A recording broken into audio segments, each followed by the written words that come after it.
Hey guys, J-Man here. And today we are talking about one of my favorite superhero movies, which is The Phantom with Billy Zane. We'll get into it. Uh, Before we do, just a couple of quick updates. Tomorrow, we're going to be live talking about comic books from the 90s. So we're going to look at every comic that came out from February of 1991. So that'll be Sean, I, and Professor Bill is coming back. He enjoyed the last time he was on here talking about 90s comics, so he's coming back for that one. So that's tomorrow night. After that, Tuesday we'll be back talking about wrestling. So that'll be the Weekly Women of Wrestling, and that's Tuesday. Wednesday, I'm going to be on the Action Elite again, and we're going to be talking about The Last Dragon. I think that's the plan, as far as I know. And then Sean and I are trying to go see Creed 3, but for some reason, the stars aren't aligning. So if they align, we're going to take a Thursday night break and go see Creed 3. If not, we will have something for you. I'm thinking maybe a classic comics. I'm thinking about doing Captain America 100. I just picked up a slabbed 4.5 Cap 100, so I was thinking about maybe doing something for that. We've also got, we'll figure something out. We'll figure out something to do to keep ourselves and you guys amused. So all right, let's bring in Sean.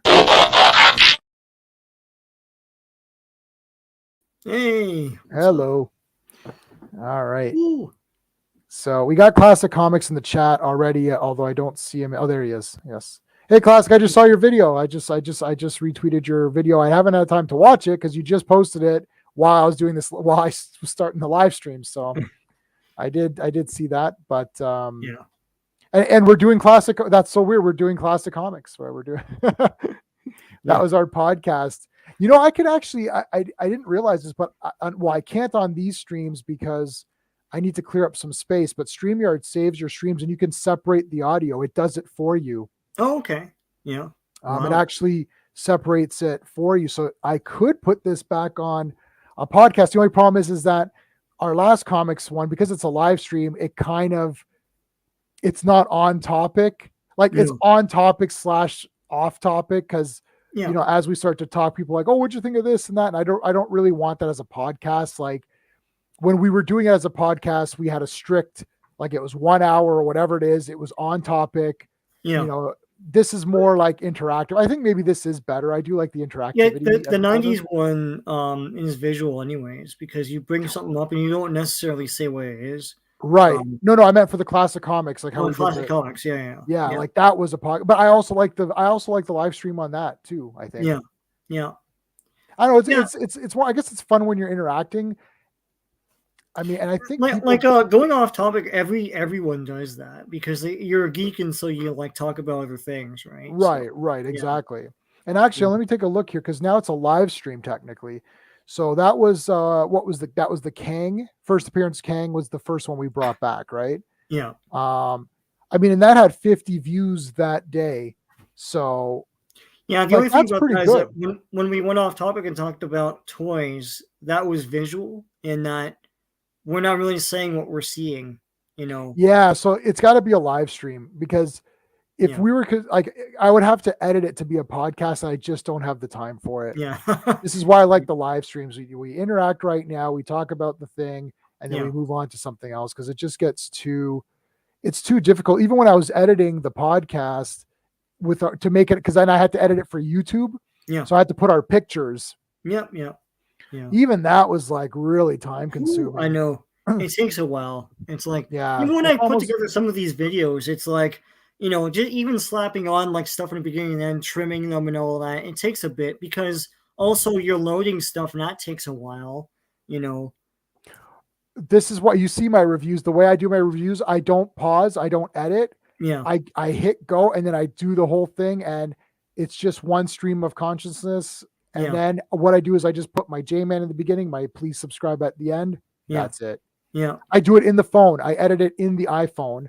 Oh yeah. And then it publishes it, and you can send it right to wherever you want. I can send it to YouTube if I want, but usually I send it to my computer, and then I upload it with my proper JPEG. Like I make a proper thing for it, right? Thumbnails, or that's what I'm trying to say. Yeah. So the fantasy verses though is good. I think we're doing it next Friday. Yeah. That's going to be the qualifying thing. So we're going to have our picks. I'll explain the rules that day, but we're doing the male. So 1980s male fantasy verses. Yeah. So the female version, the Red Sonja, Barbarian Queen, and all that, that's going to be after the male. We're going to do men first. Yeah. It's just, in my country, men come first. What was that? Well, they did that in both movies. In You Only Live Twice, and then Austin Powers made fun of it. Oh yeah. It was the poster for You Only Live Twice. Was that on the poster? Yeah, it's on the poster. It's like he's in a bathhouse. It's like a drawing. Yeah. There's all these women around him, and he's like, in Japan, men come first.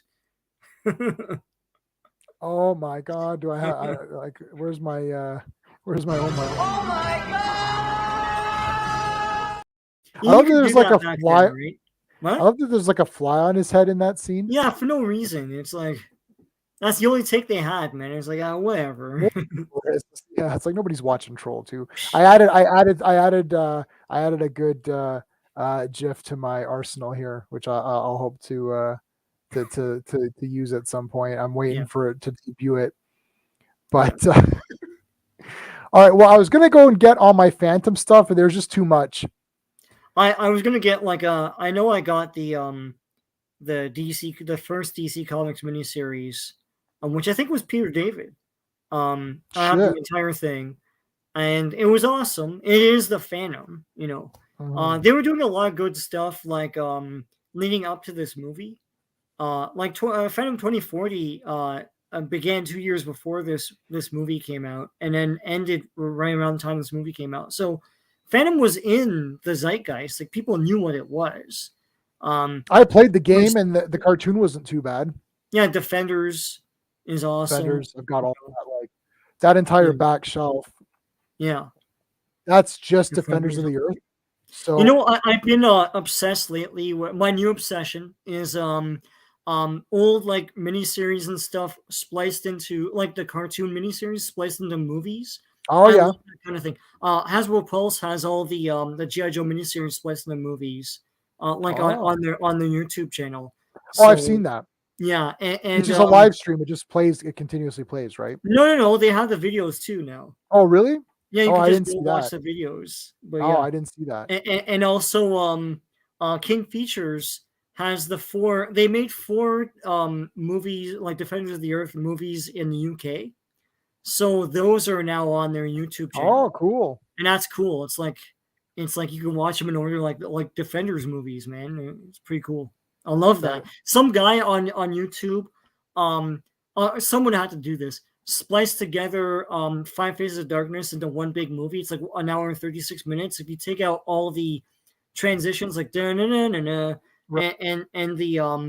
the beginning and end credits, and just make it one movie, it's like an hour and 36. So it's cool. And he called it Transformers 2: The 5 Phases of Darkness, because it is that is awesome. Yeah, I rewatched. So yeah, I'm totally obsessed with that kind of thing now. Yeah, no. Well, I've been rewatching. You are frozen. Maybe I'm frozen to you. No, now. You're frozen to me. I don't know. I don't know who's frozen. I think on the live stream you could still see me. Oh, you're back. Oh, that's weird because you were frozen for me. Oh yeah. You see. I don't know who then. My internet looks good. You know what? I was frozen on the actual live stream. Yeah, it's weird. Yeah, so you were frozen there. I don't know. My internet was wonky the last couple of days, but only for a little bit, and that seems to be okay. But no, I've been doing. We always watch old shows again, so I'm back into doing Linda Carter Wonder Woman. Yeah, that's sort of what I've been doing recently. I mean, I really like that show. Legitimately, I actually do think it's like maybe the best of those shows. I mean, Adam West Batman is the best, but like they tried to be comic booky but not campy. It's like they had the yellow thing meanwhile and all that stuff. Yeah, they did have some of that, but like I'm in like towards the end of season 2, and like, I mean, Diana's investigating stuff all the time. Like, I don't want to get into this conversation because we always get into this, but like, it's like she's investigating stuff. Like Steve Trevor's like, okay, Diana, here's your assignment. She goes out and she investigates, and then she turns to Wonder Woman for when she needs to do the heavy lifting or whatever. And there's like a black female agent, right, that helps her out and stuff. It's like, right. So it's like all this stuff was effortless. I know. My problem with all this talk about like inclusion stuff is it's always step one with these people. And it's like they forget that like progress was made. When you step one it, you override all of that. It's like Benson was a thing. Yes. Benson was like 5 seasons. It was like, and the guy becomes governor at the end of that. It's like, what the hell? It's like freaking, like there's so many other examples. And it's like, all of that can take a back seat. No one gives a crap. It's like Murphy Brown was huge. It was so huge that like politicians thought it was real. And I watched Murphy Brown. Yeah. I don't know. And like my favorite sitcom, one of my favorite sitcoms of all time is Jeffersons. Jeffersons was 11 seasons. Right. I like Jeffersons too, yeah. It crushed. It's like All in the Family is a classic, but like it crushed All in the Family in terms of seasons. Yeah. And Jeffersons was totally about like it was the American dream. It was a guy who slowly and steadily built his business. He had a dry cleaning business, and he wasn't super rich, but he was well off, right? Right. And he had like 3 businesses, and he turned it to 5 businesses, and like I think there's like 6 at the end, right? Yeah, I don't remember the details of it, but but the thing is that like it was realistic, it was great, and that's an example of a black leading character who's successful for like over a decade of TV, and no one remembers it now. And every time something with a black performer or another performer of color is starring in something, it's the first time ever, and it overrides all of the work people had done in the past. It's disrespectful to the people that did do the work when it counted. They did it when it mattered. They didn't do it now, right? Yeah. It's like now it's like, who cares? It's like they did it in a time where it was a bit taboo, right? Star Trek and all these. They just posted Black History Month Star Trek captains. It's like, we've seen them already. Cisco. It's like the Grammys happened and no one gave a crap, but like it was all about inclusion, right? But like it's like, hey, Ron, but I was thinking like when we were kids, when we were like baby kids, it's like freaking Boy George was huge, and I would sing Karma Chameleon all the time, and no one beat the shit out of me for that. It's like it was accepted, all that, like freaking Little Richard, Liberace. It's like like Queen, like.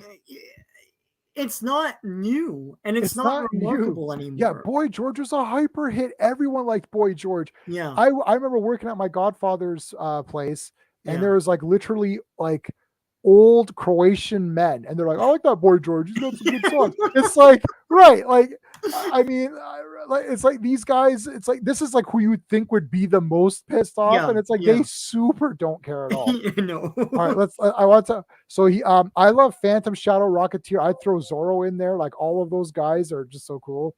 Like we'll get into it with Phantom, but like Phantom and Shadow went to fantasy. Right. And the thing is, that's not what those characters were. Right. Yeah. And even as a kid, I recognized that.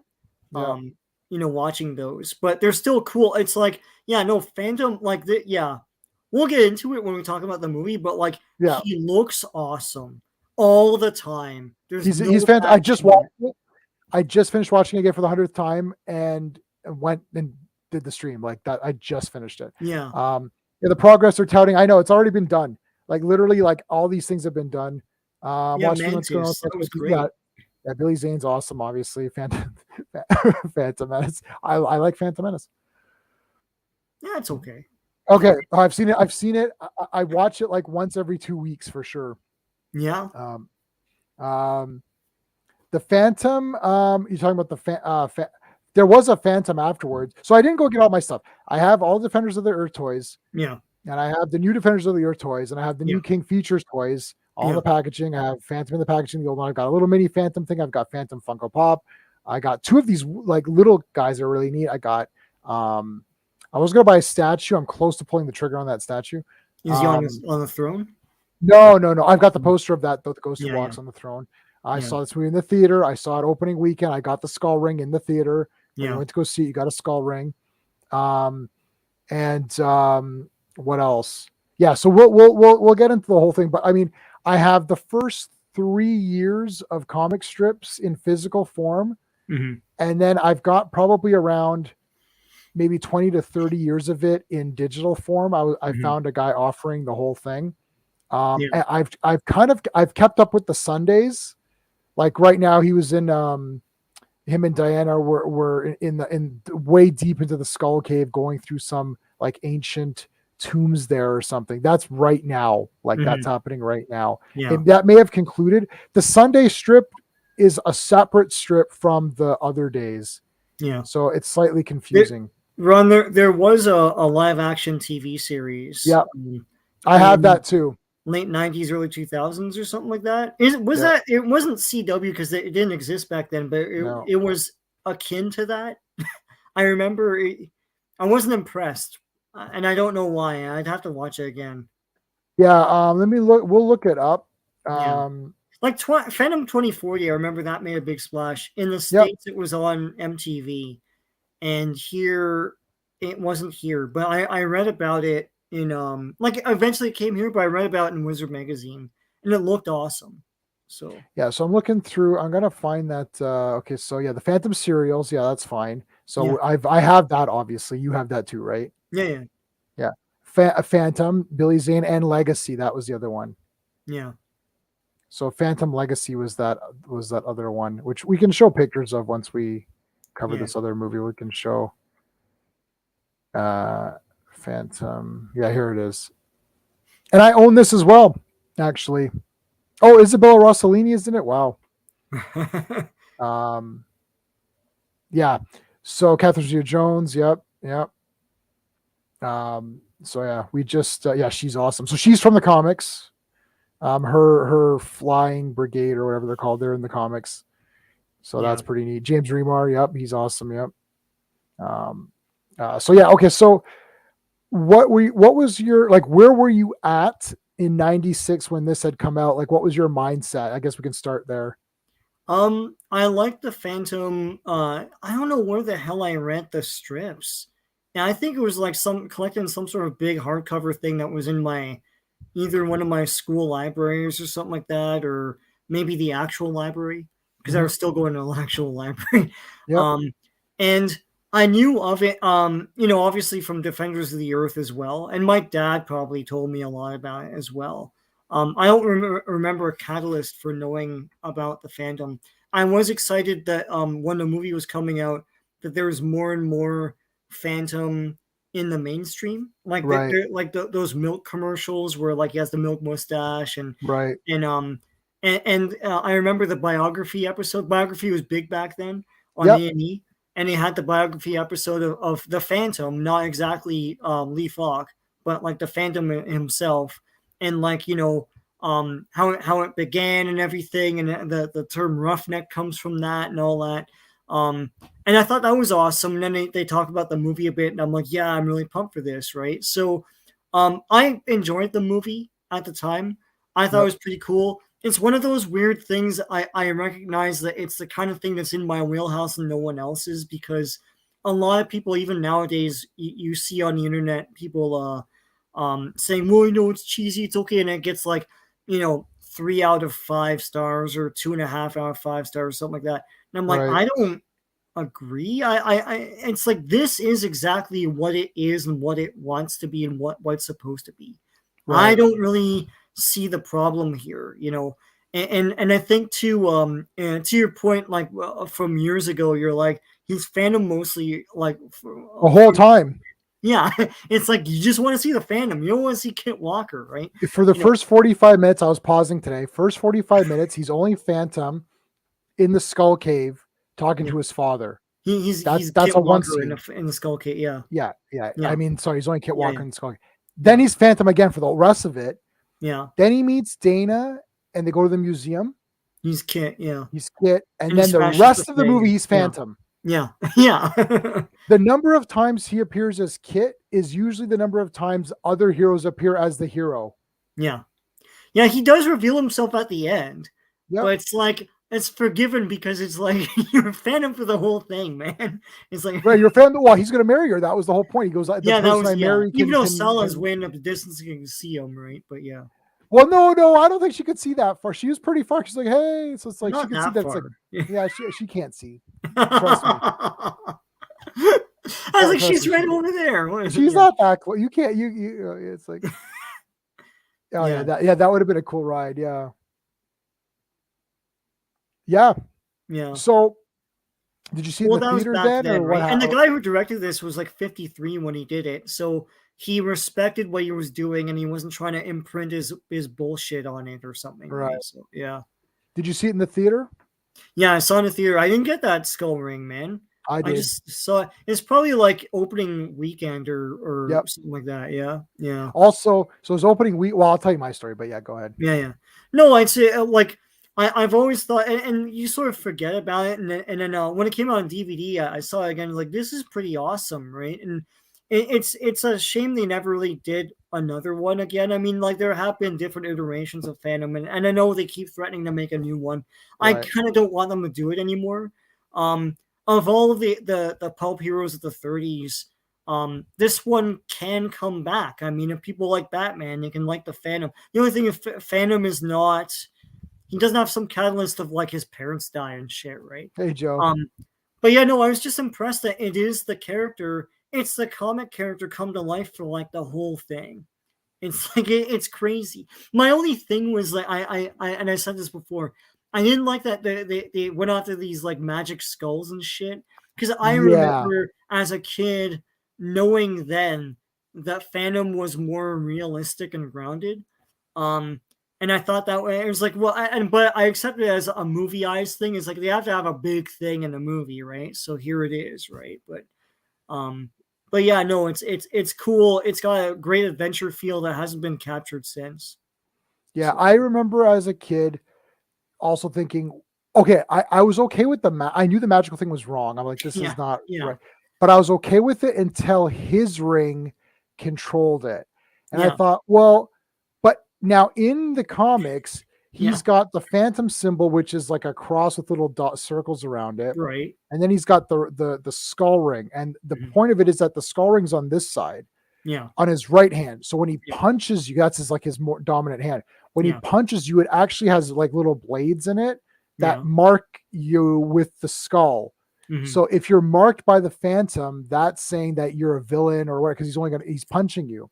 Yeah. But in the movie, they got rid of that, and he just had 2 skull rings. And then I was like, well, which skull ring has the skull on this side of his face? That would have to be a punch from the left hand. He gets 2. No. He punched him from the side. Oh, okay. Yeah. But it could have been a left hand. But okay, so he actually has 2. This is the beauty of Blu-ray. When you watch it, okay, so he punches it when he in the beginning he's driving the truck across and he comes up and punches him from that way. Yeah, he actually gets a second mark. So the first mark was the father, presumably maybe left hook, as you're saying. He gave him a left punch, and then the second mark is from the Phantom, like 21st Phantom Kit. Well, they're all called Kit Walker. Actually, they're always named Kit. Sean, you're frozen. Are you frozen? Can you hear me? Yeah, I think Sean's frozen. So yeah, you basically. Oh, there you go. I can hear you again. Yeah. So he had 2 skull marks, and you could actually see the 2 marks, which is great. Yeah. So going in, I'd watched Defenders of the Earth. I know Phantom. I went opening weekend, but I also had a friend that worked at the movie theater, and he saved me a ring. Oh yeah. Okay. Wow. Yeah. So he didn't really care. He was a metal guy. I wasn't into metal at that time. And he didn't know that I would meet him in university, which is like a side story. I was like, John, oh my God. He's like, oh, Jay, what's going on? Holy crap. And he's like, are you buying like metal albums? I'm like, yeah, dude. And he's like, oh my God. And then we were like, we it was like the big team up moment or whatever. I can throw that in now. I can actually, it's like we hadn't seen each other in so long. And then he didn't know. And then we were just like, yes, the big team up. So when I went there, he saved me one of the rings. So I bought my ticket and he gave me a ring. Yeah. My other friends didn't get a ring. So I'm not sure if I saw it in time to get a ring, but he had saved one for me. I told him, like, I'm going tonight, cool. Like I'm going this weekend. So can you hold one? So I got the ring. It's been lost since. It was one of those rings. It was very cheap. It was very square. Yeah. And it had the ring that doesn't close all the way. Okay. So it's like this. Yeah. It's like, so it's a plastic ring, right? And so the thing is, it kind of broke because my finger was just too large for it. It just kind of broke. Yeah. But yeah, I saw it in the theater. I loved it. And I did think, I was like, this is weird with this magic. I was like, okay, well, the magic's cool. And Shang Tsung's in the movie and all that. Yeah. And then I'm like, but then why is his skull controlled? Like, that was kind of weird. But I was like, whatever. Everything else is like bloody perfect. Yeah. Like, he's the Phantom. Dana Palmer's not an idiot, or Diana Palmer's not an idiot. No. Like, she does cool stuff. Catherine Zeta-Jones is awesome. I didn't even realize she's from the comics until I started reading the strips. Mm-hmm. And like all her Air Force's women, that was awesome. I like how Billy Zane's so relaxed. Well, I'll get to the movie in a second. So anyways, I saw it in the theater. I was like, wow, this is awesome. And I loved it for those who came in late. And I watched them. Got on VHS, watched a bunch of times, got on DVD, watched a bunch of times, got on Blu-ray, watched a bunch of times. Yeah. It's like, I got the poster. I bought the Phantom cartoon. There's only one volume of the cartoon. I don't even know if it's the whole thing or not. I got that. I got that Phantom. I can show you the where is it?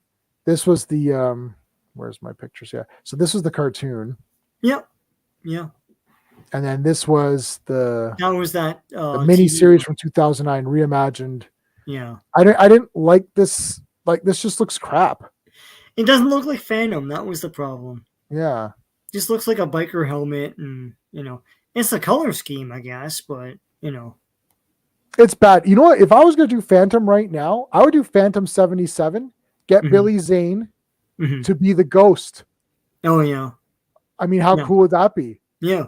He could be the Ghost or whatever and have a new guy. And I would get some guy who's like a parkour guy, and like could really like jump around and flip around and make him like really like agile. Yeah. I think I would go with the pure deep purple costume with the very heavy black mask, as opposed to the texture. Like, he had tights, but they had like a skull texture around it, within it, which was actually really neat. But I kind of prefer like a deeper purple that's just you want Defenders of the Earth Defenders of the Earth style. Yeah. This was Defenders of the Earth. It didn't have texture, but it had like patterns in it. Right. It had skulls in it. And stuff. Which was neat. Yeah.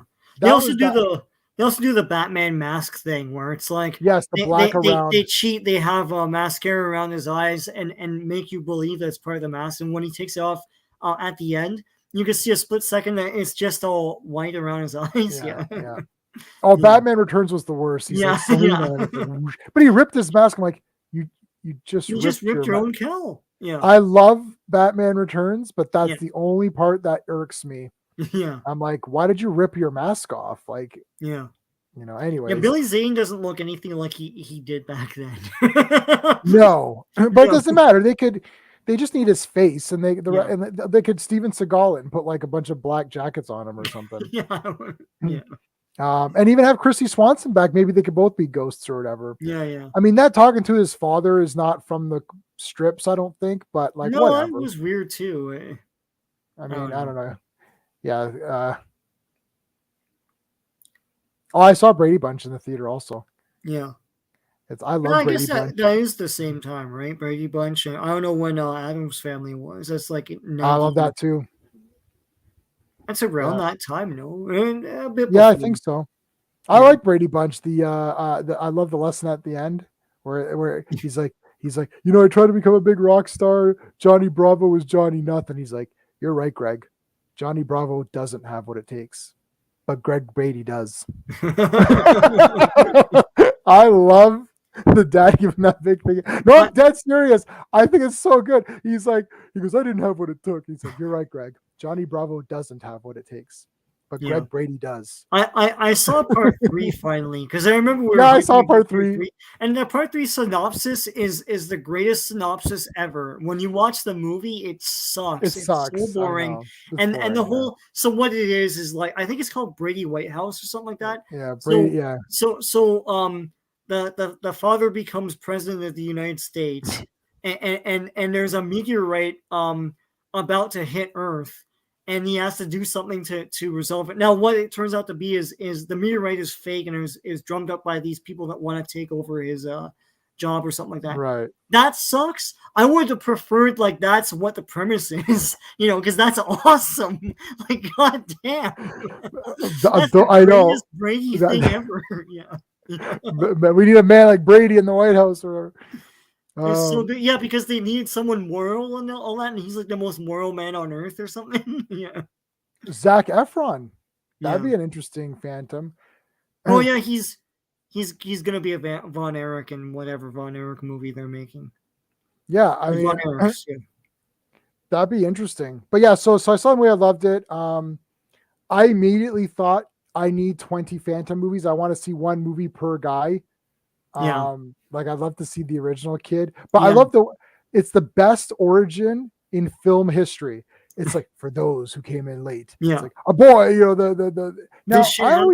that's gotta be a minute or less. It's like 2 minutes. And he goes right there. He pledged to fight piracy, greed, and corruption in all its forms. And he became the first Phantom. And it's like, oh my God. And you're like, this is the best. And then it's like, and they don't tell you what year it is, right? They just say a long time ago or whatever. Yeah. And then it's like, they're like, oh no, it's the real Phantom. Like, I'm wondering if there's anyone out there that really maybe thought the Phantom was immortal, like who they didn't know that he's a legacy character, that he's just like, oh, that is who it is. Because in the movie they make it clear, right? Yeah. No, but they make it clear. But I mean, no, but not there. Like would you think, oh, maybe that guy is somehow immortal or whatever? But it's like, they show us like that kid is not the kid that's the Phantom now. Well, yeah. I like that tribe. I like the tribesman who has the Phantom makeup and he's got purple feathers and he's got like purple markings. So he that's where the purple comes from. That was neat. Yeah. That's they do play on that, I guess, if you didn't know, because they talk about like those bad guys talk about it and stuff. But then as you go on, like you realize what it really is, right? So So this movie has one of my favorite things. This is like one of the tropes that I love in movies in general. Yeah. Where the villain is like not concerned about stuff, and then it's like, okay.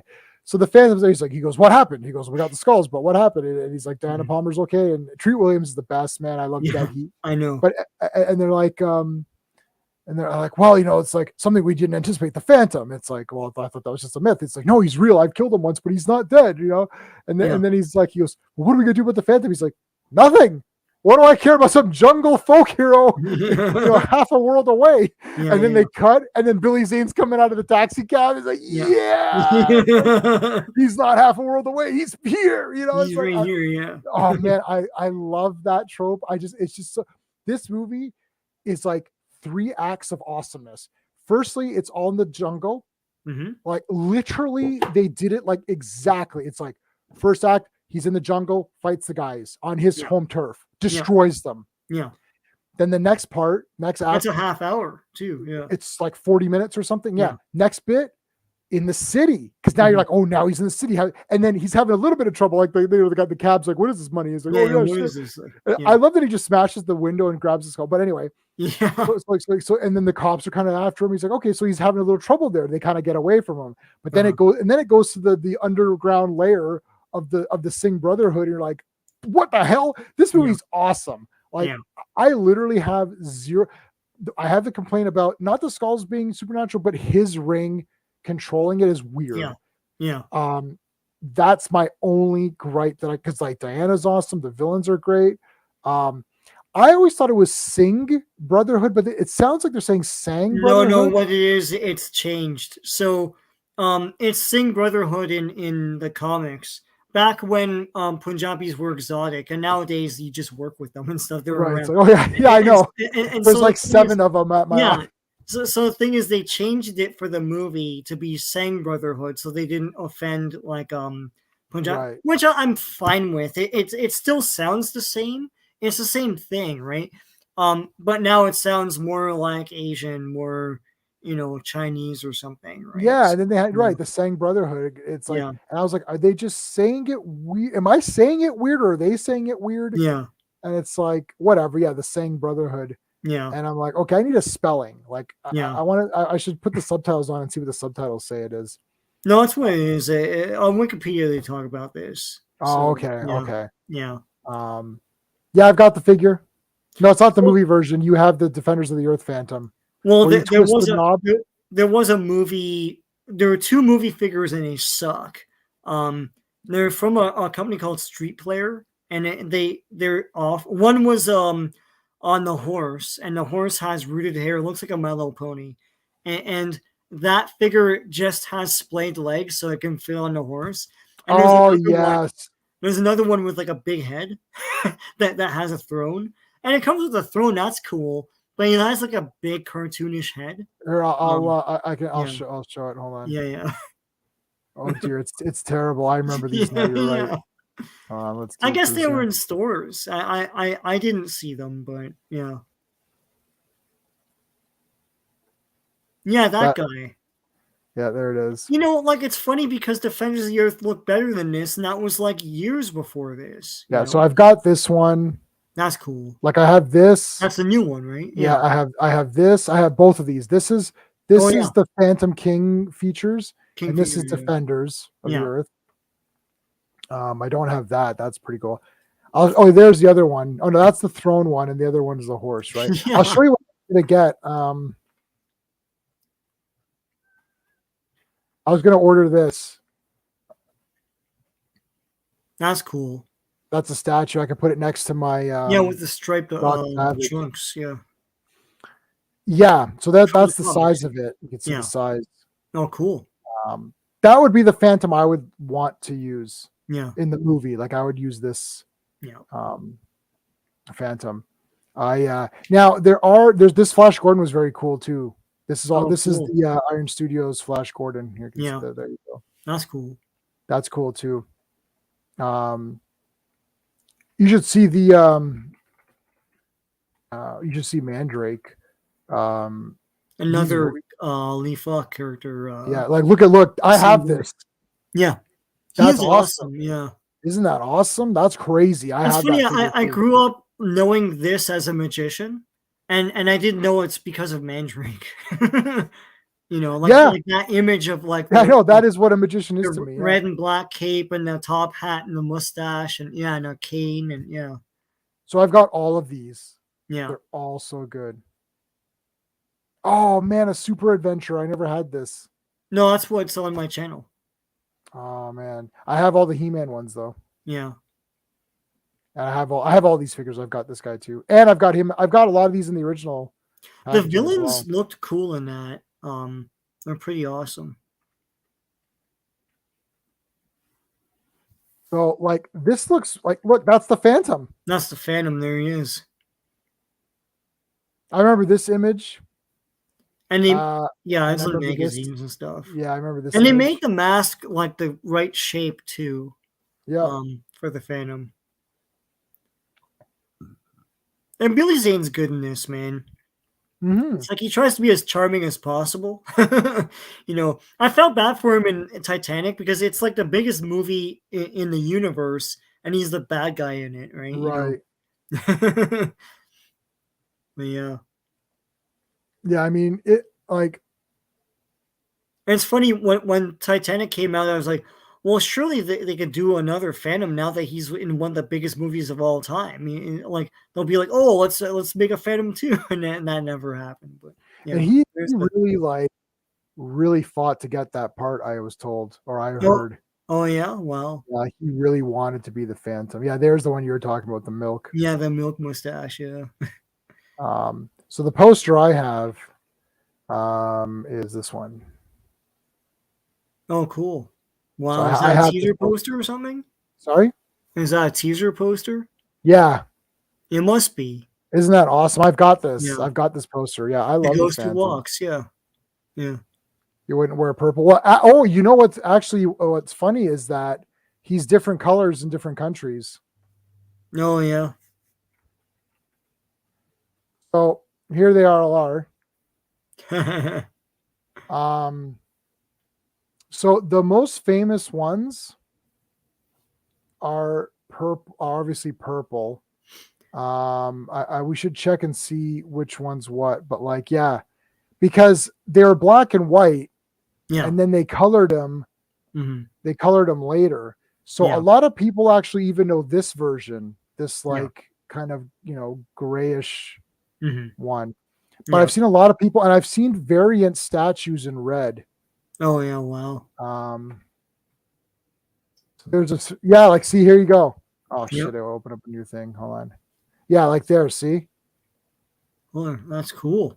Yeah, he so looks that's cool in red, actually. That looks cool. Isn't that interesting? Yeah.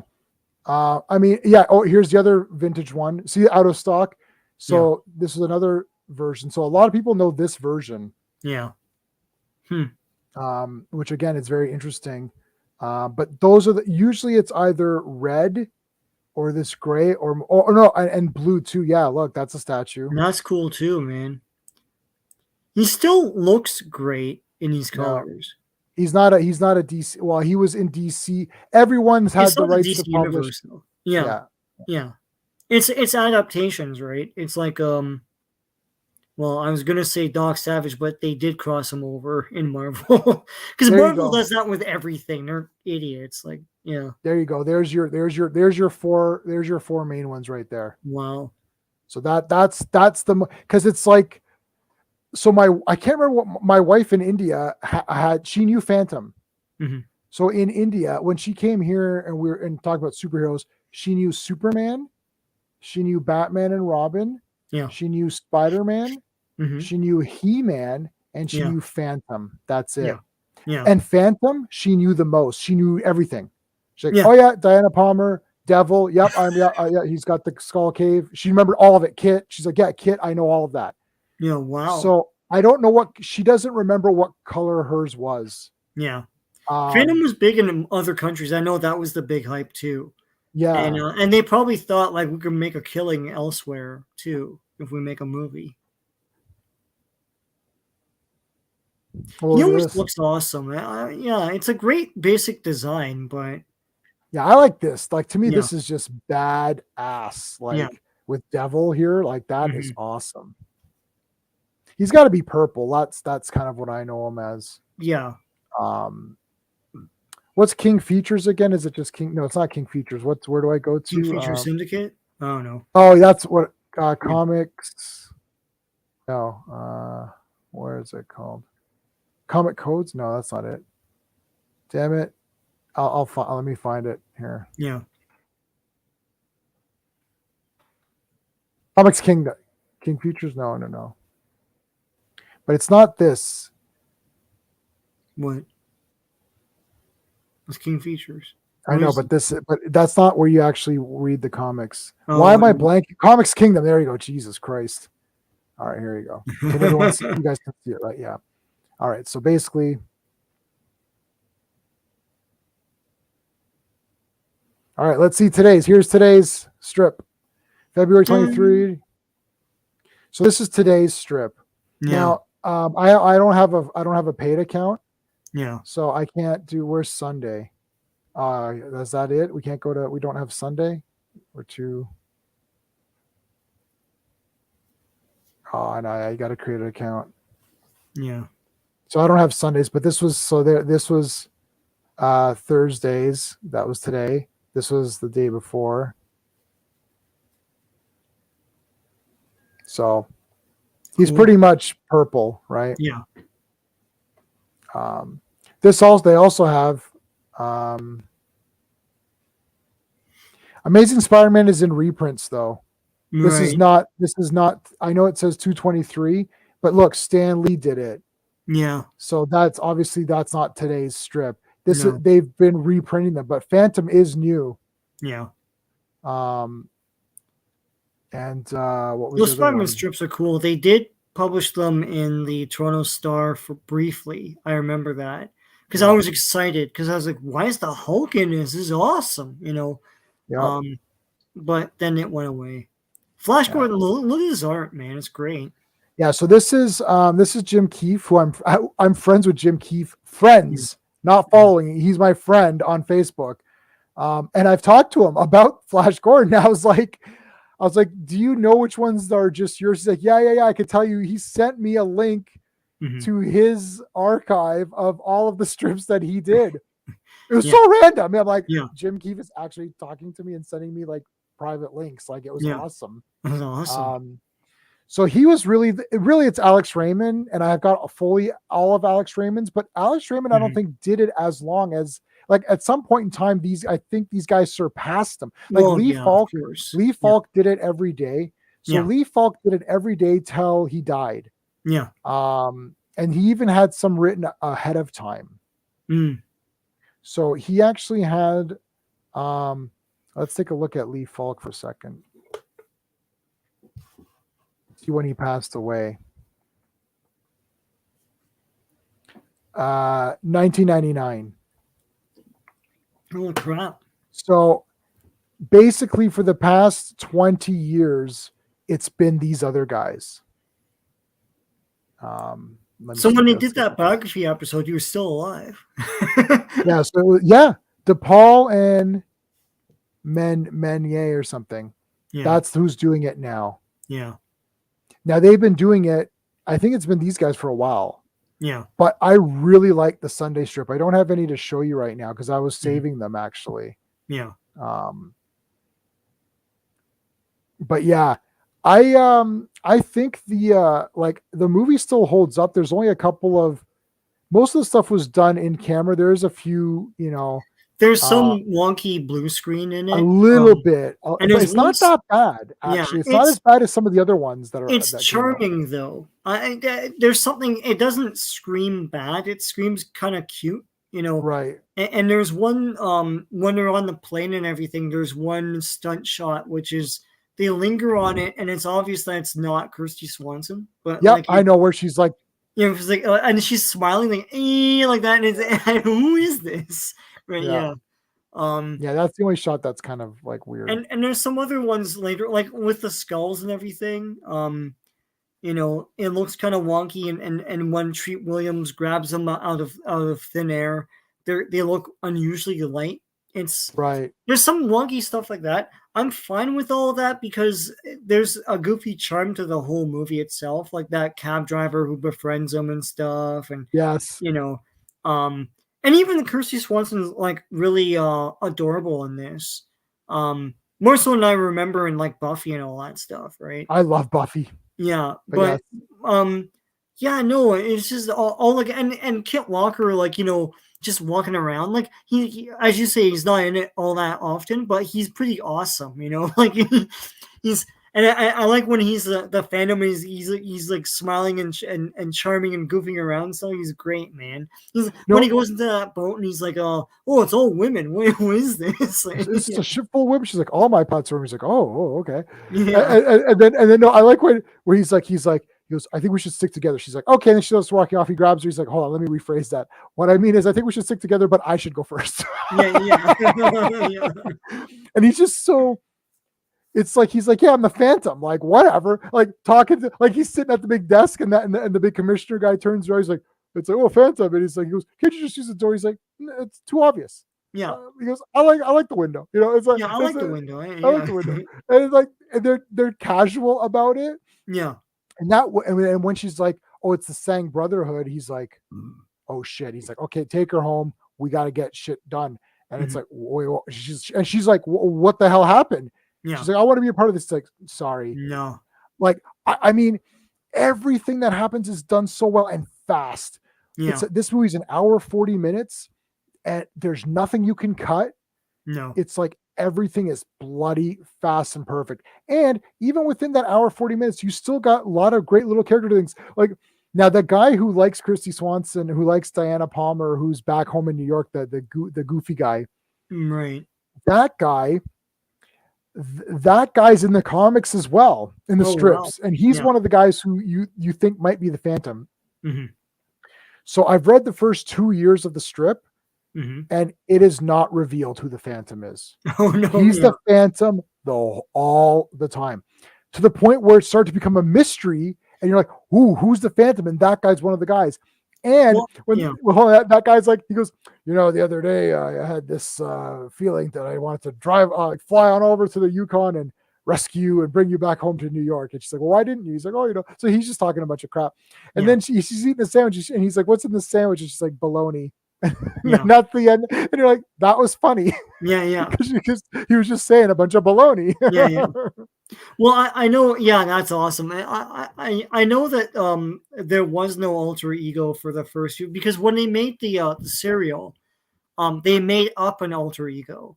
He's not Kit Walker now. He's like some random. I can't remember the name they came up with, but they made that up because they didn't have one in the comics yet. So yeah. So it's like, so the cereal's 43. Mm-hmm. Yeah, so he's Godfrey Prescott. That's who. Yeah, whatever. God, man, they really went out of their way to get a name. It's like Godfrey Prescott. Now that may have been one of the people who were rumored to be the fan. Like, so in the strip, you were thinking like, oh, who's it going to be? Yeah. And the thing is, reading it for you and I now, there's no mystery because But yeah, story decent, predictable ending. Love the variety of characters playing in front of me. Yeah. So I mean, like all of that. Yeah. So you're doing your. Let's look. I put a poll up. We got 50-50 people are saying it's. I put, what would you rate the Phantom? 5 out of 5, 4 out of 5, 3 out of 5, 2 out of 5. So far, we've got 50-50 for 3 or 4 out of 5. Oh yeah. I mean, I would literally give it 5 out of 5. Yeah, like, no, me too. And watching the thing too is it's refreshing to watch now because it's free from any stupidness. It's like no one's trying to imprint their version of the Phantom. They're trying to make the Phantom, right? And as I say, like the guy was over 50 when he made this movie. I can't remember his name, but like. But he was probably just like, I'm making the Phantom movie, man. And it's like, and the cinematography in this movie is awesome. Like everything looks great. Everything is lit to where the Phantom looks amazing. Like there's a key light on him, so there's a splash of white, and there's great shadowing around him. He always looks fantastic. And all the action Raiders Lost Ark stuff is cool. Like they're raiding tombs and stuff. That one mummy comes alive, like and kills the guy. Yeah, and kills. He's like, what the hell happened there? Because I thought, watching that for the first time, I thought that was Phantom, like behind the thing, grabbing him, but it's not. He's in a whole other thing, right? Yeah, I agree. You automatically give a +1 to anything before 2015 because they just had. I don't know about 2015. I think it's like before 2005 or something. Yeah, so I'll just do 2000 to make it easy. Yeah, I don't. What was that movie where the guy said, "I don't trust anyone who was born before Jedi"? Yeah. Or no, who was born after Return of the Jedi? Or whatever. Yeah. The guy's like, "I don't trust anyone born after Return of the Jedi." Was that one of the Clerks movies or something? Or? That could be. Yeah, and if it is, then I take it back. Then you take it back. Yes. Yeah. If Kevin Smith wrote that line, then it's trash. No, Kevin Smith. I like Jane Silent Bob Strike Back, and I like Dogma, and that's it. And everything else that he made was like somewhat okay, and then everything that he's made, the last like 5 or 6 things that he's made have been utter trash. Yeah, see, and I mean I can rewatch it. I just rewatched it before the stream, and I'm like, I feel like I could watch it again. Yeah, I had this not an argument but discussion. I didn't see Clerks 3 because I'm not gonna watch it. I watched the Jane Silent Bob reboot. And it is the first and to date only movie I ever turned off. Yeah. First and only movie I ever turned off and stopped watching. I was so like bleh, by that I couldn't watch it. And I've sat through Eternals twice. Oh God. I watched all your of wife Eternals. wanted to watch it, yeah. Right. Twice. Did you watch all the way through with your wife, or both? Yeah, I saw it twice. And did you, the partway through, were you like, Like, I don't know, what was her opinion on it? Like, oh, she hated it. In the first 20 minutes, she wanted to so stop did she watching want to it. walk away or no? Yeah, she wanted to walk away after 20 minutes. And what'd you say? Like, no, we're No, I didn't sticking say this out. I didn't say anything, and she didn't say anything. Okay. So it ended. She's like, I could have stopped watching 20 minutes in. I was like, well, I said you could have said something. She's like, well, she's like, I wasn't sure. I was like, I told you I hated it. And she's like, yeah, but and the other thing too is like, you want to give it somewhat of a chance. Like the problem You is want to watch it so that you can form your opinion fully, right? yeah. Like, what if something awesome happens at the very end? You're like, I don't know. Yeah, like maybe something will happen, but like it's like that Nemesis 3 or whatever. It's like, Yeah, oh just watch god. to the end, maybe Yeah, something it's will like, happen. well, like yeah, the next it's like, I promise you, when you get back from commercial break, the last part is breathtaking. And Right. I'm thinking, like, why would he lie about this, right? So I watch it, and then it's like nothing happened. And at the end, he's like, yeah, we lied. That was the best thing. Spacebar was a stupid show on us, the Space Channel here. Imagination. It's our answer to the Sci-Fi Channel. Right. Yeah. And they would play a movie, and it was hosted by these guys that were in a bar, in a space bar, and yeah, that guy sells great stuff, and then he lied because like they played like 2 and 3 back to back, like Nemesis 2 and 3, and so I watched them, and then it's like, you've seen Nemesis 2, you've seen most of Nemesis 3. I promise you, the last 5 minutes are well worth it, right? And then so they come back from commercial break, and I'm like, okay, and then nothing happens, and then it cuts back to them after the credits, like, yeah, we lied. And so I just wanted you to watch the entire thing. Bastards. Yeah. Well, we got to do all 5 Nemesis movies. Unless they make a part 6. Yeah. It was funny too because I was talking to somebody today at work about Ant-Man in the quantum crap, and I was saying, oh, Steve didn't like it at all, and I was like, but Steve skipped out on, like, he didn't watch, Wakanda, he didn't watch Eternals, he didn't see Thor, like he skipped out on all the really bad ones. So like, and I remember you and I were like, well, he's like, oh, this is like the worst Marvel movie. I was like, there's a story. You haven't seen a guy. It's like there's a thing going on here. Yeah, it's definitely in the bottom, but it's definitely not like, it's not like top 5 or 6 No, worst. I've seen bad movies. I told you I like Manos: The Hands of Fate because I think there's a lot of potential there, and that whole thing where he goes like that and there's hands on it's awesome. Yeah, no one can do that now, and they make fun of Manos: The Hands of Fate, right? So yeah, I legitimately like Manos, and I always go on Clobberin times and they're talking about movies and they're talking about Superman 3. I was like, it's 10 out of 10. And then and then what was the other one they mentioned? They mentioned something the other night, and I put, "Oh, it's 10 out of 10." And he's like, "I knew it. I knew you were gonna write this comment." I don't know. I've been missing a lot of those, but yeah, it was funny. I don't remember what movie it was. A movie, but you'd say the movie's 10 out of 10. I don't remember like what movie yours it was. Something like that, or because like yours crappy, and then yours is 10 out of 10. And he's like, you guys say you're like, people know what you're talking about. You're the hunter from the future. I do. I say you're. And what else? What other you're are you going to mix that up with? It's like there's only one you're. Yeah.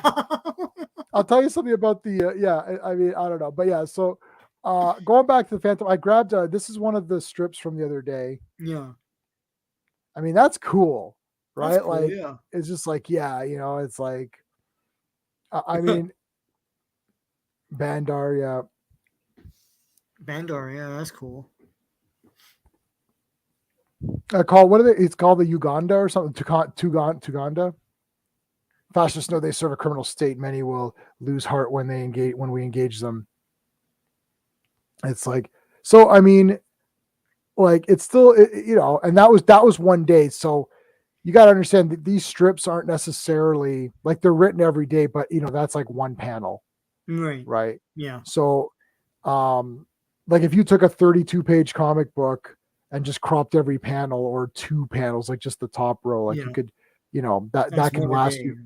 Yeah, that could last you for a while, right? Yeah.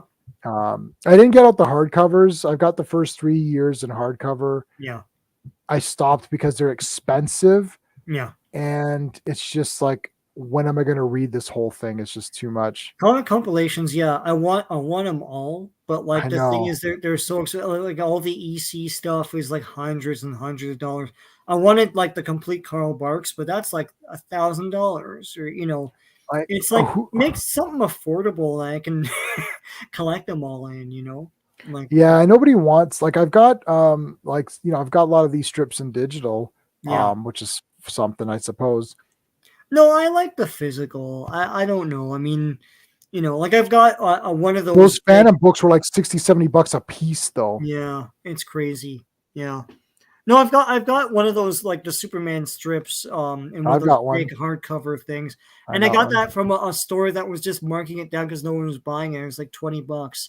It shouldn't be $20, and that's the only reason why I have it. So yeah, I got one from a flea market for like $10. One of those really thick Superman ones. It's like that. Yeah, it's probably the same kind of thing I have. Yeah, and it was like I know what you're talking about. Those are neat. And it was like $10, and that's why I have it. Yeah, and it wasn't volume 1. It's like volume 3 or something, right? Yeah, like whatever. Yeah. What's next week's topic? I don't know what we're doing next week. What are we doing? Well, we're gonna do the fantasy verses on Friday. Yeah. Thursday we're either gonna see Creed 3, or we're gonna do Captain America 100 and go through Captain America 100. Man, I've been rereading those caps. I started at like 98 or something tales. Yeah. They're the damn best. They're awesome. I mean, it's Jack Kirby, so what are you gonna say? But I would love to rewrite these because they're so wordy with Stan. Yeah. And it's I mean, I think it's fun. Right. Like I still think it's really fun. And I've been in a long discussion with someone on the Captain America Facebook group about current comics. And you go back to the Phantom and these strips, and it's like everything is just laid out like so wonderfully. And it's like you just go through, you can like whip through these comic strips. Yeah. And they're exciting. And I said this about Captain America on the Facebook group, but I could say it now about Phantom. And Sean, I've talked about this 100 times over. We talk about this all day. Yeah. It's like there needs to be a call to action. This Phantom movie, if we go through the whole entire movie, starts off, okay, fine. There's these guys, they're looking for something. What's happening? They're looking for these skulls. Yeah. Immediately, they're bad guys because they're treating the kid like shit. Yeah. They're risking his life and all that. Phantom comes in. As an action scene, boom, action right there. Yeah. First appearance of the Phantom. The origin is 1 minute, and it literally says, for those who came in late, basically it's saying, here, dumbasses, if you don't know who Phantom is, here it is in 1 minute. Then it's a call to action. There's guys stealing shit. Here comes the Phantom. Yeah. Then the next thing is they're trying to escape the Phantom because he's in his element and he wins, right? Yeah. Unlike Chris Pattinson.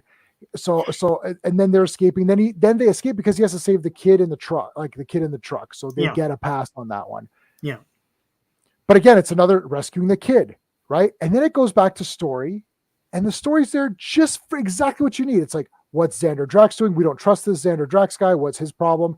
Well, Diana's uncle doesn't trust him. We know Diana's good, so there's something up with this guy. Yeah, they go to that cave, and he's like, as he's being patched up, he's like, all of these skulls. When you put them together, power, like, that's this gang wants it. Well, that's bad. And then that's it. That's the call. And it's like, well, my work's cut out for me. I gotta stop these guys from, like, he talks to that ghost, and he's like, I screwed up. I let the Sang Brotherhood get the skull. One of the skulls. What the hell are you doing? Go get it. Like, that is great. That's all it is. Yeah. They've been trying to get their hands on those skulls for 400 years. He's like, they don't have all three. He's like, you're not sure how many they have. And he's like, oh, damn it. Yeah. And then you go to Xander Drax. Okay, here's the guy who's behind the whole thing. Yeah. And then it cuts right back to Diana's like, okay, I'm going to go and find that guy and talk and see what the symbol is, because they don't know what the symbol is, but he doesn't want to leave because he's like, well, I'm here. She's like, I'll go.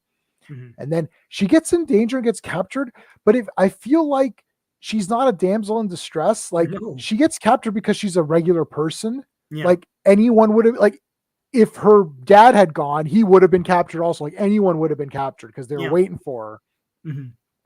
Then the Phantom shows up again immediately. Action scene, fighting, escape, plane chase. Then it's back to the cave. 1 quick minute, Sang Brotherhood. Oh shit. Go right to New York. Right back into again. I mean, it's perfect. Like every time, like I don't know what to tell you. And it's like, if this had been a comic book, it'd just be a perfect comic book as well, because it would have been 3 issues. and it would have been exactly what I had said. Issue 1 ends with they're like, oh shit, we got to go to New York. Yeah. Issue 2 is they're in New York. He fights those guys he escapes at the zoo. Right? He fights his way through. He eludes the cops, whatever. And then it's like, okay, they're going to that Sang Brotherhood, that the Forbidden Zone, whatever they called it. It's like I don't know if they're trying to say Bermuda Triangle or whatever they're trying to say, but like I can't remember what they call it. It was like a dead zone or something, right? Or whatever. I don't remember. But whatever. And then that's the end of issue 2. And then issue 3 starts fights the Sang Brotherhood, fights the Skulls, kills Drax, kills the guys, saves the girl, and gets married at the end. That's it. Boom. It's 3. That would have been 3 issues. It could have possibly been 2 issues. Yeah. If they would have combined the city part with the Sang Brotherhood part, because they could have, it just shortened that. So, I mean, but today, this would, like, I've literally chatted with people who are like, well, why movies need to be longer? I hate when it's like just 90 minutes. It's like, it needs to be 2 or 3 hours. Like, this was a young person. I was thinking, you're going to feel differently when you're older and you don't have time to sit through hours of movies. Right. Where it's like, God, like, I like, why is this happening? And I've become so bad that like, I'll pick stuff up, any comic, and I'm like, I flip through before I even do anything. I'm like, there's a lot of talking here. I'm like, I bet you it's rubbish. And it is. Yeah. No, I've stopped for a bit because I was running low on cash. And I'm like, I can do without this. I can read them elsewhere.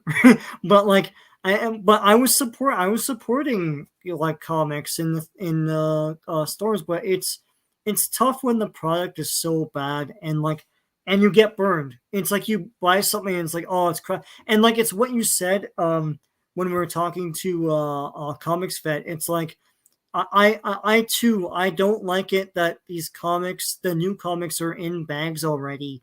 You can't take them out and look through them. It used to be I could do that like when I was a kid, but now you can't do that. And it's like, I don't know what the hell crappy garbage I'm buying. Like, I don't know.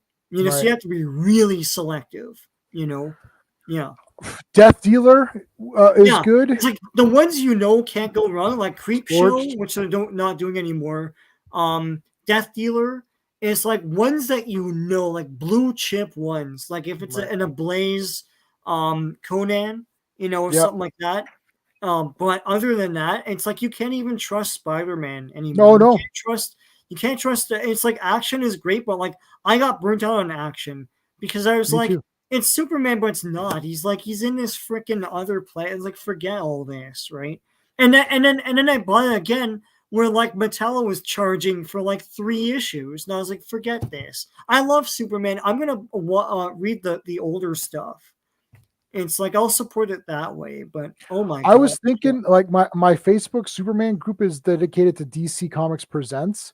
Yeah. But I'm close to calling it pre-crisis. I'm close to doing pre-crisis Superman.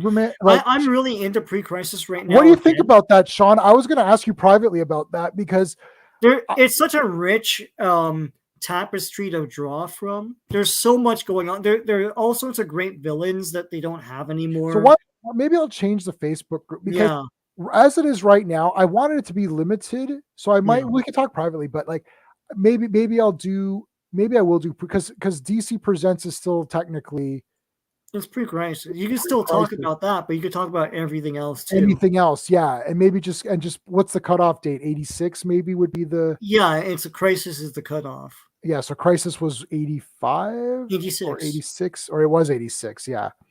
So technically, like 85. I'll look at the date that crisis came out and just say that's the date up until then. So whatever happened to the Man of Tomorrow, the Alan Moore, was the absolute end. Yeah, that's the end of Superman pre-crisis. Right. Yeah. So I will say that is the very last thing or whatever. So I might do that because I mean DC Presents is great, but I'm not getting a lot of people on that Facebook group because it's too specific. But I just didn't want to do New Superman because there's so many sites and groups for this, and I read this. The review is coming shortly. I read it.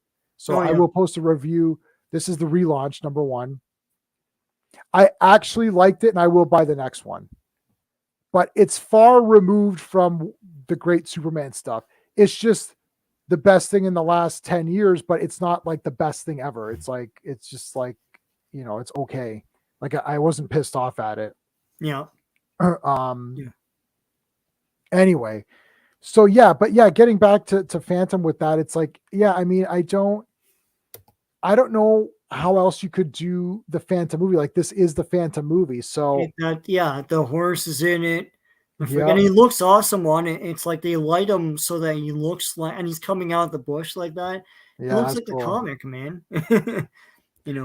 Yeah. I don't. How did that movie do? Let's take a look. I didn't really look at the. It didn't do well, but I don't know what the expectation was. The Phantom, 1996.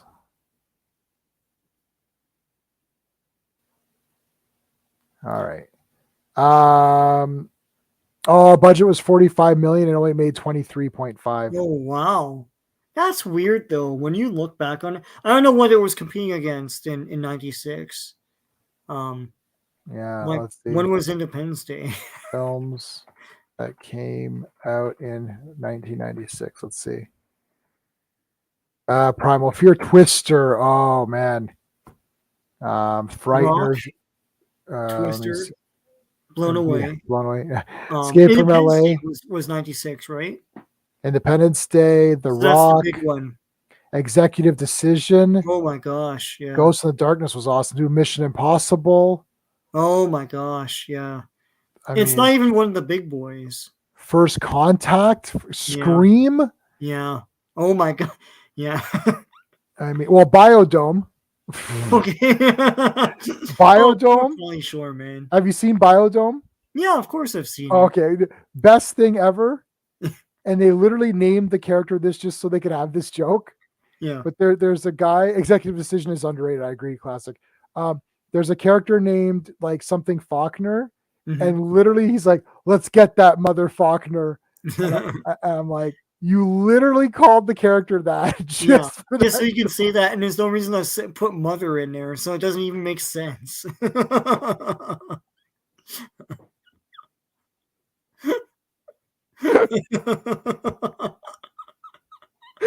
think Biodome might be brilliant because I like nonsense where it's like we should have a joke where the guy's name is Faulkner. It's like, okay, why? Because that would be funny. It's like they literally just wrote a character just to have that name, just for that joke. I have to rewatch the Pauly Shore catalog, man. Me too. I have a feeling like he was a punchline. People would be like, "Oh, Pauly Shore movies and stuff," right? But like, I don't know, were they that bad? I like Jury Duty. Where like it's like he has no job, so he wants to prolong. He wants to prolong it because you get paid $4 a day. We don't have any money, so he keeps trying to unconvince the. Yeah. That's like the most random. And then he watches 12 Angry Men, and then he repeats the dialogue of 12 Angry Men. So you're a sadist. And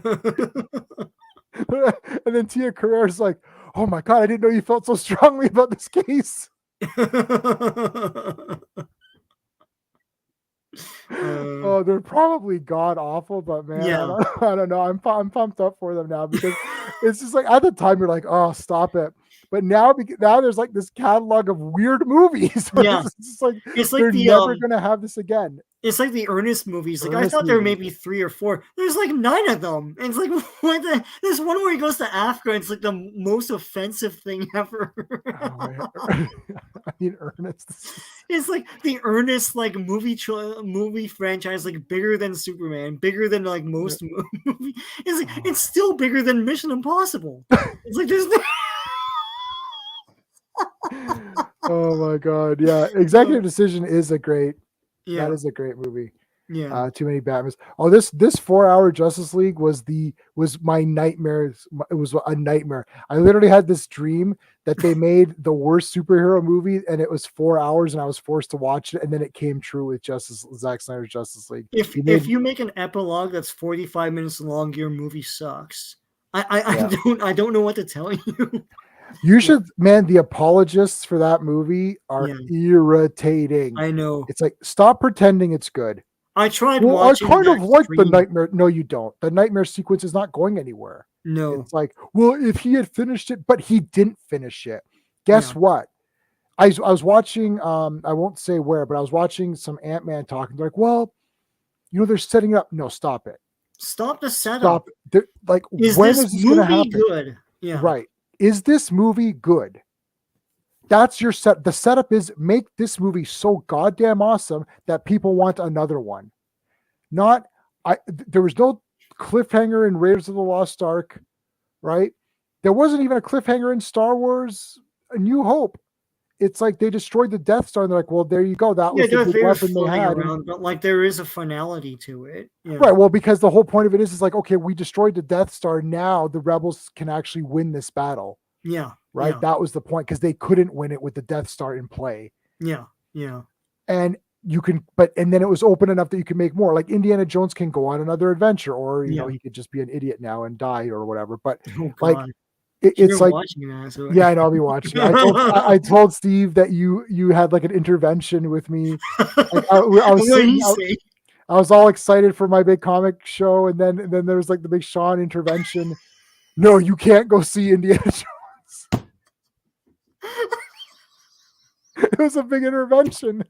Because it was all relaxed. Like, yeah, we're going to the comic show. What do you find? It's like, you can't go to see it. It's like, what happened? And like, I can't go anywhere because we're strapped in line. And you're like, you can't go. You can't do it. What Steve say? I mean, I don't know. I think Steve is just like, he doesn't know what to do because he can't, like, he can easily say I'm not seeing Eternals because he doesn't care about superheroes really.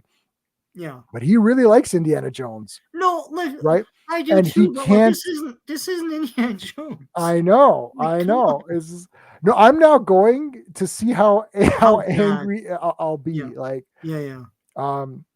It's like, well, maybe they made changes. Maybe you'll be like, this is awesome. I don't know what Sean is telling about. Yeah. No. Well, I don't even like Last Crusade. Yeah. Like, I've seen Raiders and Temple of Doom. Like, I don't think you know how many times I've seen it. Like, a lot. Like, it's crazy. The same as it was on TV all the time, man. Yeah. I wanted to be an archaeologist. Like, I told Steve last night, I never wanted to be Superman. Like, I never thought, I want to be Batman. I wanted to be Skeletor, number one, because then I had the full costume. But I don't know why. He loses all the time, but I just love Skeletor. And then my second one was Indiana Jones. I literally wanted to be Indiana Jones. In university, we had a discussion in one of the film courses amongst ourselves, Star Wars or Indiana Jones. What is it? Yeah. And I was like, I don't know, man. I think it's Indiana Jones for me. And it's like, wow. I dressed up as Indiana Jones in grade 7. I told everybody I want to be an archaeologist. In first year university, I was taking all the history courses. I wanted to be an archaeologist. I never wanted to be Conan. Like, I love Conan. I love Mortal Kombat. Or Street Fighter. I never wanted to be any of those things, but I did want to be Jean-Claude Van Damme. Yeah, archaeologist is more attainable, it seems, right? Like right. I was like, wow, just the discovery of things. Like Temple of Doom's. I love discovering temples, even in Phantom. This is why I like these period things. I really believe they need to be in those 40s. Like, this one's 1938, I think, is the date that's given. Right. It needs to be late 30s, early 40s, whatever. Just say 1940, and that's an easy number to remember, because there's just a sense of wonder and like adventure there that's just not happening. This is why I like all these guys like The Shadow and Rocketeer and all that stuff. Right. I feel I just get excited about that time. This is why I would love to do Spy Smasher. That would be my first. If they said pick anybody, I would do Spy Smasher. I love these period movies. I would have loved to see more Captain America movies in the 40s. In World War II.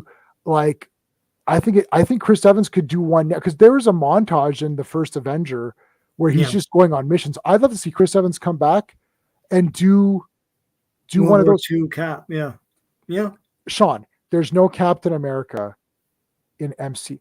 Captain America is the MCU. We talked about this privately when we were. It's like killing Superman. It's right. like, like DC tried to carry on without Superman. They couldn't do it. You can't. It's just too weird. Yeah. No, look, my opinion is everyone's opinion on the MCU. It's like they're going with these new characters. The problem is in the comics, they were never popular. Right. So what are you doing here? Now you can make unpopular characters popular on screen. Right. But they, part 2 to this is they don't have the skill to do that. Right. It's like She-Hulk is unlikable and unbearable. Right. And it's like all the characters, like Echo was grumpy. Why would I watch a whole show with her? Right. It's like all these guys. It's like Hawkeye didn't like Hawkeye in his own show, so It's like you can't do it. So you're stuck, It's like just bring these guys back. And She-Hulk is the worst offender because they had the John Byrne stuff they could call off of. Yeah. They had a slightly better budget, so now it's not going to be like Lou Ferrigno Hulk, where you just need to find a strong woman. You can actually CGI it or whatever. And then she didn't look good. So it's like, the actress they got is Canadian. She's a great actress. We've seen her in other things. She's awesome. Yeah. So I like the actress. It's like they've got CGI technology. They could do a Hulk properly with big battles and fights like they couldn't really do with Lou Ferrigno. He had to it was pretty low key. Yeah. You've got John Byrne. You're saying, okay, we're going to do a TV series. We're going to make it kind of tongue in cheek. We'll make it fun. We've got John Byrne's comics to go off of. And then it's the worst thing ever. It's like, well, and people say, well, it's not the worst thing ever. Yeah, but it is because you have everything at your disposal.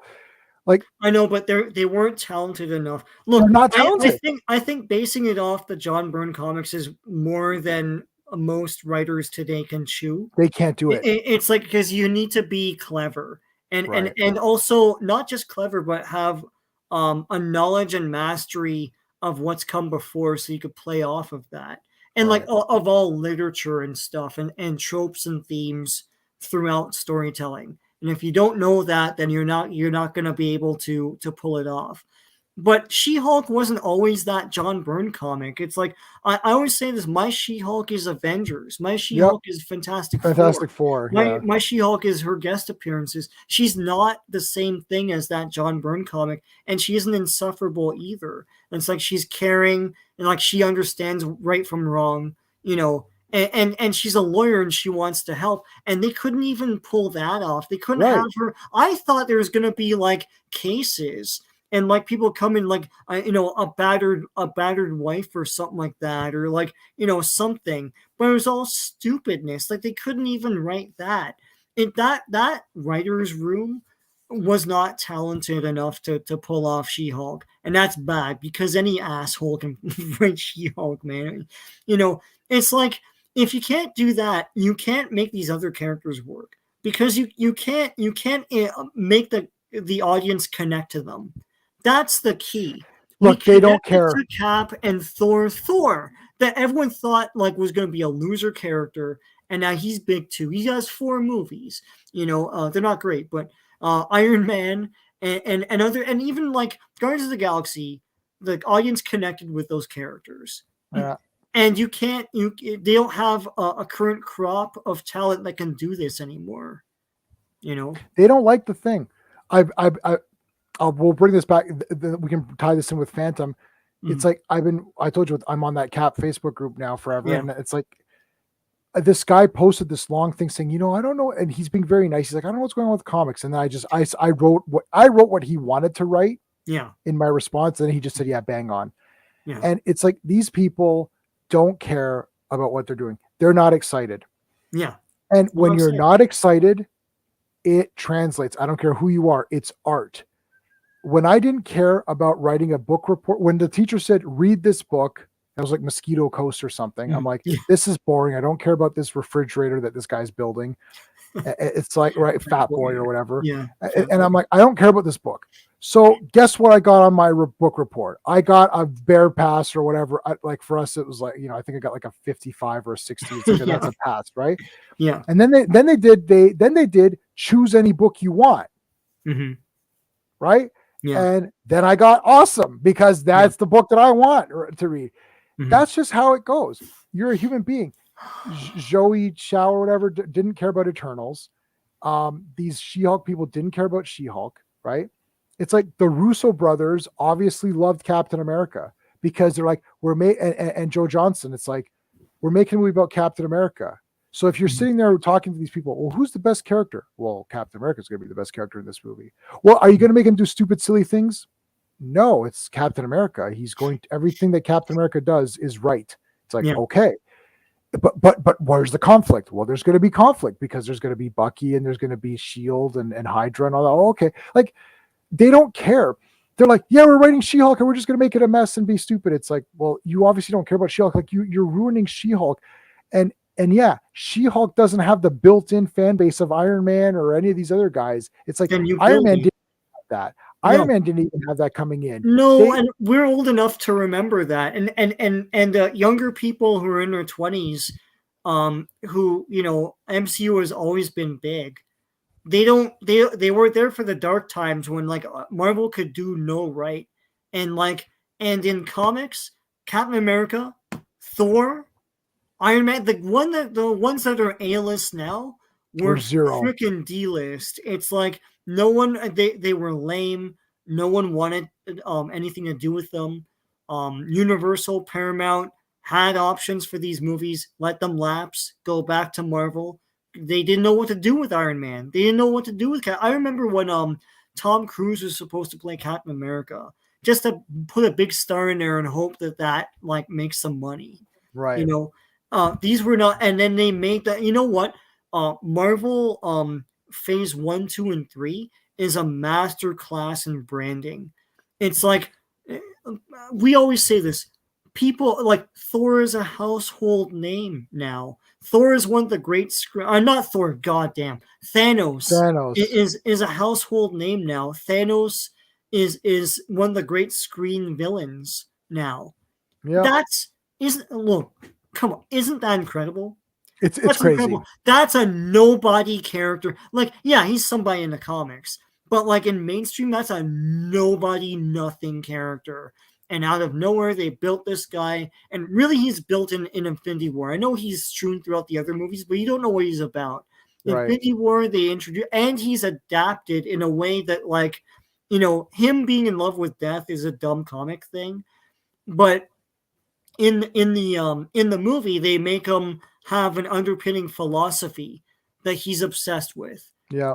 And you connect that way, right? You know, it's like, oh, well, maybe he's right. He's wrong because it's a miserable existence after that anyways, no matter how good it is for the earth or whatever. But it's like, but yeah, no, everything like Thor, Iron Man, Captain America, Guardians of the Galaxy, all those characters no one gave a crap about. And now they're big, and everyone knows who Rocket is. Yeah, Marvel Phase 1, 2, and 3 did what no movies or studio or anything did before or even since. It hasn't been that long, but like it is a master class in branding characters out of nowhere. In the case of Thanos and Guardians, master class. Even Black Order. Like, you could play the Black Order in that Marvel game that I was playing. Like, oh yeah. What?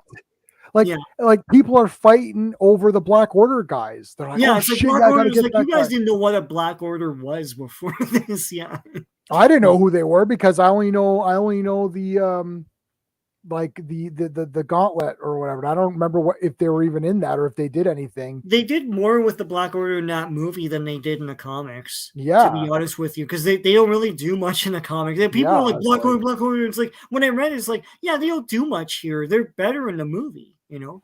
Yeah. Like that one guy's annoying. The one guy that gets killed by Spider-Man and Iron Man. Yeah, I don't remember who. But Ebony Maw is the main guy, and he's pretty neat. Yeah. But yeah, but to bring it back to the Phantom, the guys making the Phantom were like, well, we're making the Phantom. This is cool. Billy Zane wanted so badly to be the Phantom. Yeah. He worked out. Mm-hmm. He wore a skin tight suit. There wasn't any stupid crap like that's him. No foam and all that. Yeah. Yeah. And he's very like super fun and like he's just very. I feel that he's very relaxed. It's like, yeah, I'm the Phantom. I like that he's enjoying that and it's like, and he's like, oh, I'm, you know, and he comes in and he's like talking to the cab driver and all that. And you're like, that cab driver's in only a couple scenes, but you remember him. Like, oh yeah, that was fun. He goes in, he gives him some jewels. He's like, yeah. He goes like, yeah. He goes, he's got like Ugandan money or something. Like, he's like, what the shit is this? Yeah. Like, oh, yeah. I guess you don't take those. Yeah. So here, and the guy's like eyeing him. He's like, okay, just take all the rubies. Like, here, just take it all. Yeah. I mean, like, there's no fun in anything anymore. That's why like that movie was cool. It's like I had fun watching it because they had fun making it, and everyone in the movie looks like they have fun. Oh yeah. So, I don't know. They're like, I said this a long time ago. Like, I love all this stuff, but like, if they don't make comic book movies ever again, or even for the next 5 years, I'm fine with that. I'm done dreading every movie. I'm finished with it. It's like this Superman movie. I have no hope for it. And the thing is, all I want is for the character to be in the limelight again. I find it sad that he's not the premier superhero. Batman is, or Spider-Man. Spider-Man's awesome, but Superman, it's like, yeah, he should be more relevant than he is, and I feel that that's something that media has done to him. That they were so embarrassed by him in the last few movies that they turned him into something else, and then we're shocked that no one watched them. Right. So yeah, and if you do that, you're gonna lose. I don't like. We're pretty much done with the Phantom at this point because we've said everything we're gonna say, but we can go on for a minute or two. The thing is, like, you've lost everybody. Yeah. And the average person on the street is like, I don't care about this. It's like, yeah, it's over. Yeah. And again, it's like the way you keep it around is to get kids involved. Right. When the whole family can't go watch Superman, there's an effing problem. Right. Yeah. This isn't the Suicide Squad or Harley Quinn or some, like over dramatized Joker film or something. Like, this is Superman. You can't take the whole family can't watch Superman. Right. Well, you don't understand what do you mean the visions and everyone's talking about these visions and these epic plot points and these big deep meanings. There is no deep meaning. Yeah. There's like Zack Snyder presented zero deep meaning. Like he thought he did, but he presented zero, nothing. Yeah. All he presented was a nightmare. Even all of the Justice League, Aquaman, Wonder Woman, it's just a nightmare for everybody. Nobody wants this. And it's like, well, some people want it because they like this kind of thing. Right. But those people don't buy stuff. No. And they're not going to carry it forward. Superman has been with me my whole life in every stage of my life in different ways. As a little kid, he was a stuffed toy and a cake and a cartoon that was cheesy. Then later on, he was a comic book character, right? Then later on, he was a video game character and a comic book character. And then later on, he was a film character, like a live action character and a comic book. Like, once comics came in, they always stayed, but there was always something to go with it. Yeah. And if another little kid wanted to get into Superman, I would show him. I had a variety of things I could show him. Like my niece and nephew, I saw Super Pets with them in the theater. Yeah, yeah. And they like that. They're like, oh, Crypto. He knows Crypto. They know Crypto now. And they know Superman through that. Yeah. And then the next stage, and they know Spider-Man because of that Spidey and his friends. Spidey kids thing. Spidey, whatever it is. Yeah. And it's like Spidey, Spin, and Gwen or Ghost Spider, Ghost Spider. Yeah, yeah.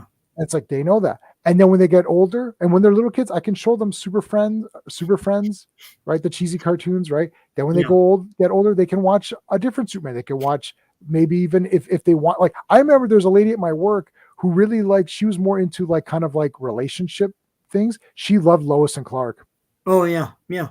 Because there's the relationship with Lois and Clark, but he was still Superman in that, for Christ's sakes.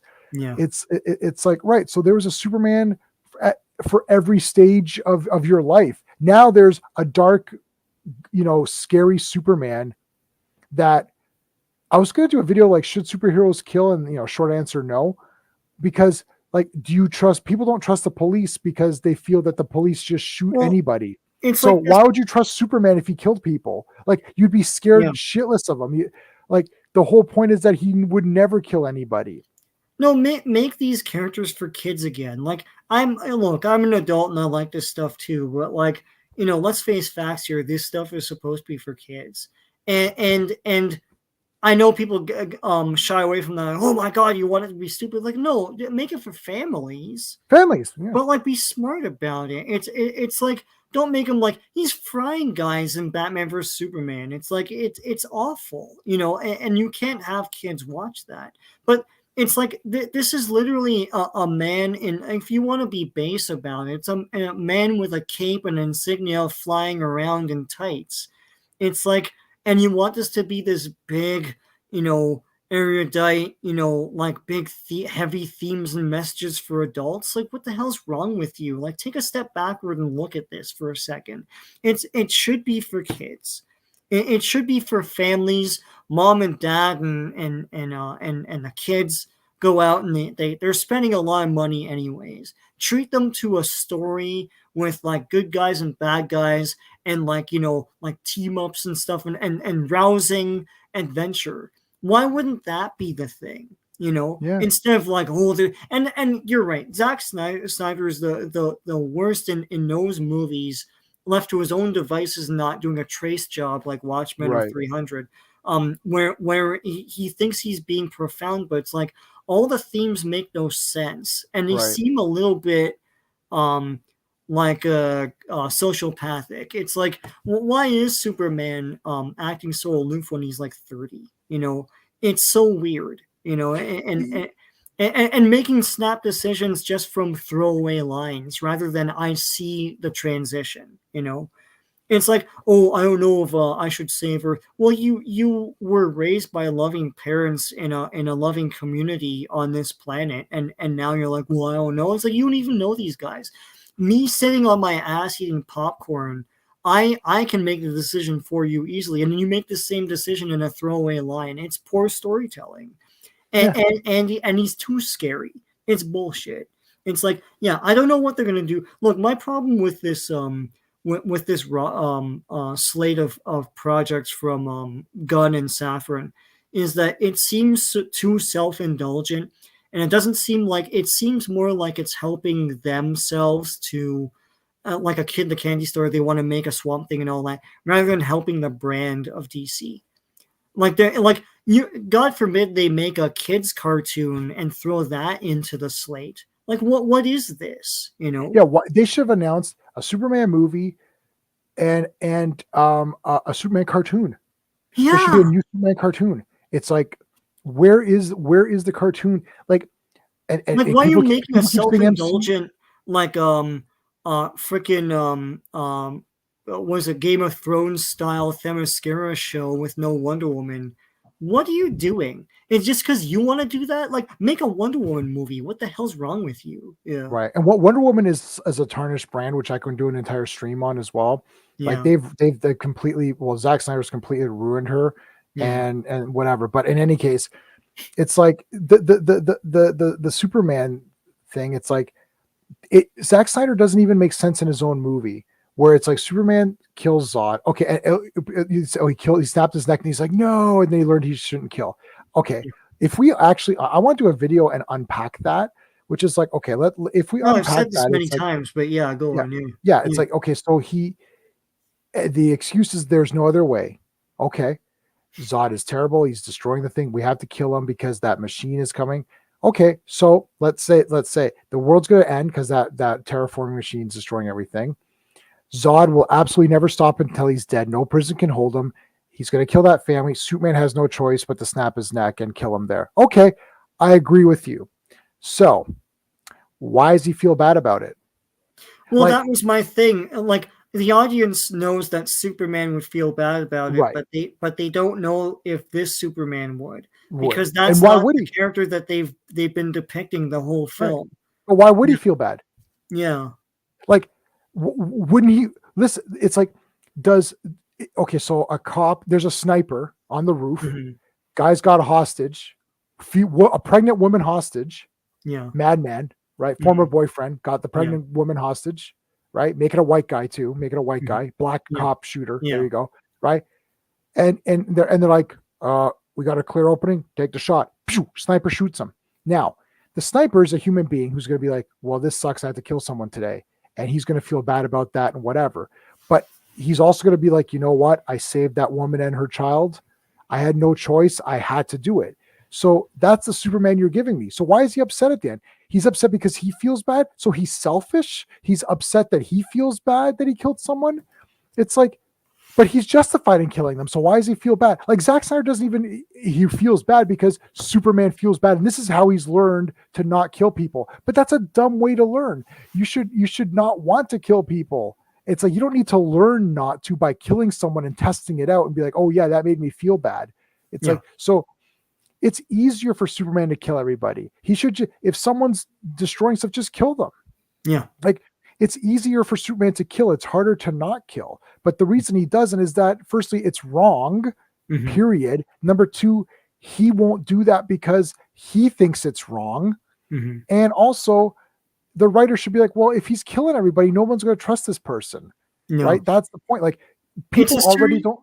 It's a series of contrivances. That whole thing with the family was contrived because, like, for most of it, he's throwing people in the harm's way anyways. You know, like he brings the fight into Smallville, like downtown Smallville and all that stuff at one point. No, it's and the other thing too is General Zod doesn't. The way they wrote it was lazy. General Zod doesn't really believe in what he's doing. He's only driven to do it because he's genetically engineered to. Right. So it's not even like a it's not a battle of dueling philosophies. It's just that he's just born to do this, so he's gonna do it. And it's like, well, then I don't really care about this character. It's like, it's also has no personality.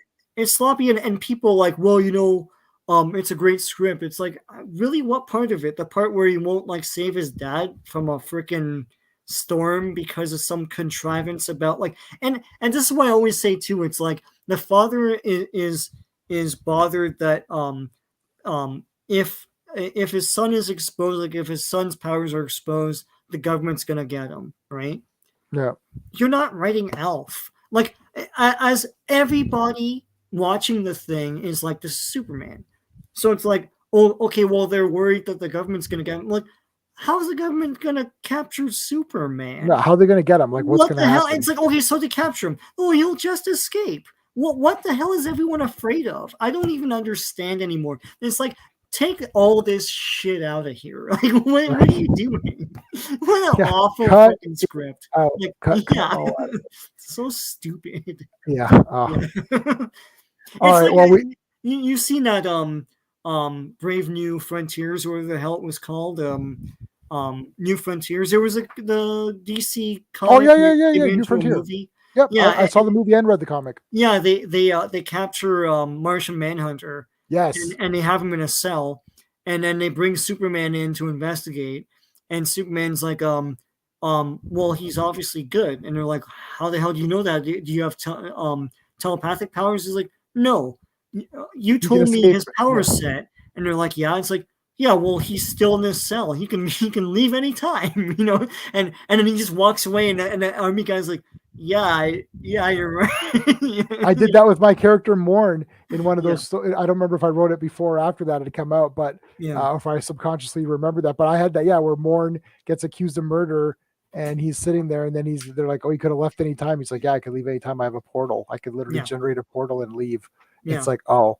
It's like, I'm staying because I want to solve this thing with you. It's like, oh, okay. My God. And, I understood that, anyway. All right. Well, that is it. Tomorrow night's going to be the 90s comics with Bill. So that'll be a lot of fun. That's it. Sean's channel is linked in the description of this video. Plus I put a link in the chat. Cool. So it's all good. Yeah. That's it. All right, guys. We'll see you tomorrow. Hey friends, you've just been listening to J-Man, and he is the smartest person who ever lived. So make sure you like and subscribe.